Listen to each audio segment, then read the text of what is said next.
everyone, this is Mindy Egan for Scrapbook and Cards Today magazine, and for today's card we are going to think out of the box a little bit today. We are going to be creating a rainbow but using some non-traditional colors, and I'll also be quickly showing you how to do some hot foiling. So first we'll take a look at the stamp set that I'll be using today. This is the SCT delivered stamp set with this rainbow on it, and it does also have a coordinating die. Now last time I played with this stamp set, I just used the dies, so this time I thought I would use just the stamp set.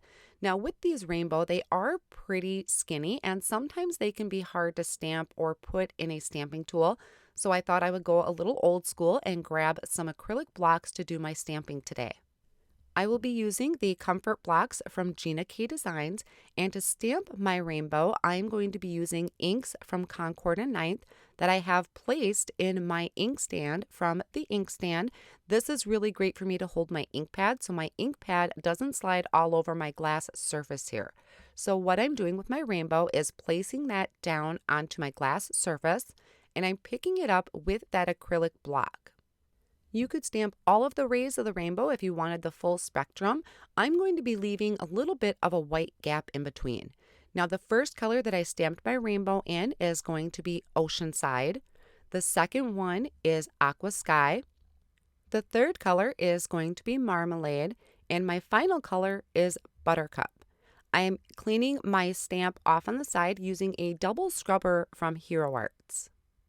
For the smallest of the rays that I'm stamping, I did switch up my Comfort Block so it's a little bit smaller of a block and just gives me a little bit better control over stamping. Then here's a quick look at what our card is looking like so far. I think this is really great if you wanted to leave it just like this and do a clean and simple design, but I'm going to use a die to cut this out. I thought it'd be really cute to add a shape to this, so I'm using the Infinity Hearts die set from Hero Arts. I'm going to line that up over my image, hold it down with low tack tape, and run that through my die cut machine. To add a little detail to my background, I have the stitched cloud backdrop in the portrait orientation. This is from Lawn Fawn, and I'm die cutting this out of Aqua Sky cardstock from Concord and Ninth. I lined up this piece of cardstock and I'm holding it down with low tack tape, so I'm taping the cardstock to my die cutting plate. That way it doesn't shift around, and that creates a 4 1/4 by 5.5 inch piece of cardstock. So in my stash, I have some sentiments that I had already pre-hot foiled using the Perfect Sentiments hot foil plate from Pink Fresh Studio. I thought this was a great addition to the rainbow. I love the hot foil look, so I thought I would quickly show you how I did these sentiments, and then you'll have a bunch left over in your stash like I did. To do this, you are going to need a hot foil machine.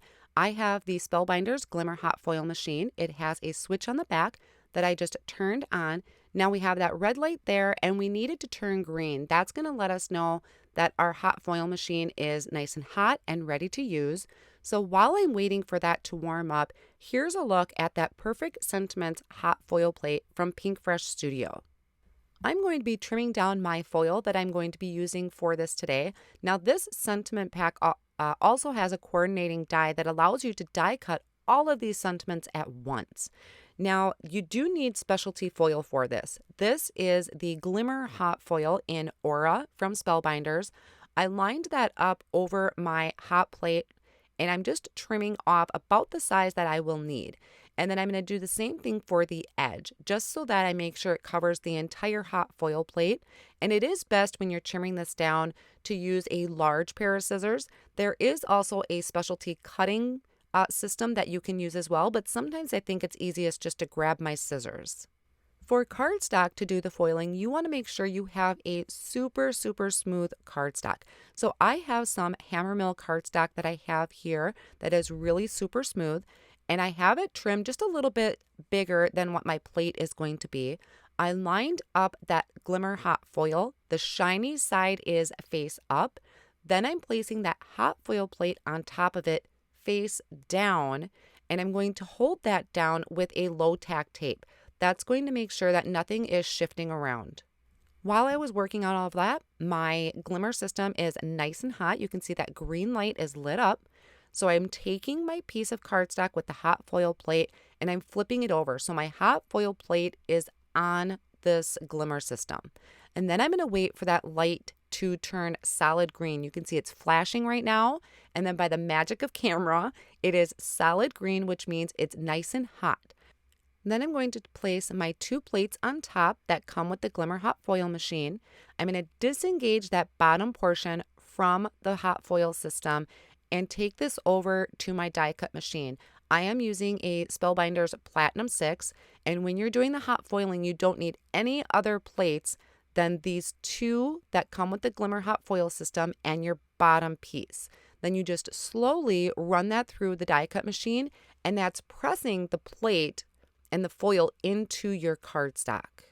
Then we can carefully remove this from that glimmer system. I'm going to put that back over on my hot foil machine. Now you want to be careful with the plates. They are quite warm, so just set it off on the side for a minute to cool. And we can pull back our foil to reveal these gorgeous, professionally looking foiled sentiments. Now I am going to save that negative piece there. Now I have one more quick thing I wanted to show you. I just got this in the mail. This is the solid hot foil plate from Pinkfresh Studio, which is going to help eliminate waste of your foil. So I took that negative piece, I placed it face down onto my smooth cardstock, and then I'm taking my hot foil plate and placing that face down onto that foil and holding that down. So I will once again wait till my glimmer system is nice and hot. I'm going to run that through my die cut machine so that foiled that entire piece with all of those sentiments. So it gives it kind of that opposite look. It is absolutely gorgeous. There is a coordinating die that you can purchase to die cut all of your sentiments out at once. And this is how I really stock my stash of sentiments. I can just pop these out and I have all of these sentiments ready to go for my cards.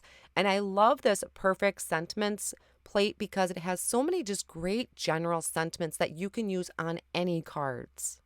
Now I will die cut out all of the other sentiments as well that we use that negative piece for, and I'm going to give you a comparison look here of what that looks like. So here's the one with the piece that we foiled with the negative, and I'll give you a close-up look at it with some cardstock behind it so you can really see the shine on that.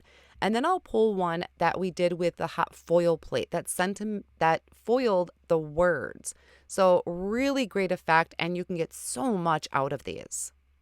So to finish my card, I am taking that stitched cloud backdrop that I die cut earlier, and I'm adding it to a white card base that is going to be 4 1/4 by 5 1/2.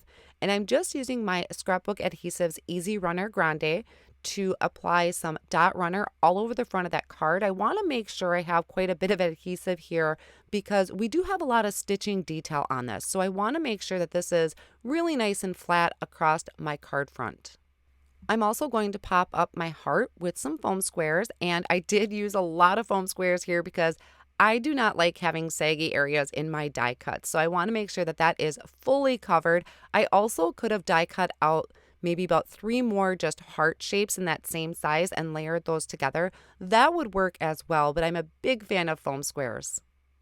Now, as I'm attaching a sentiment, I was going to use one of these sentiments that had foiled in the background, but I want to discuss a couple things I did wrong.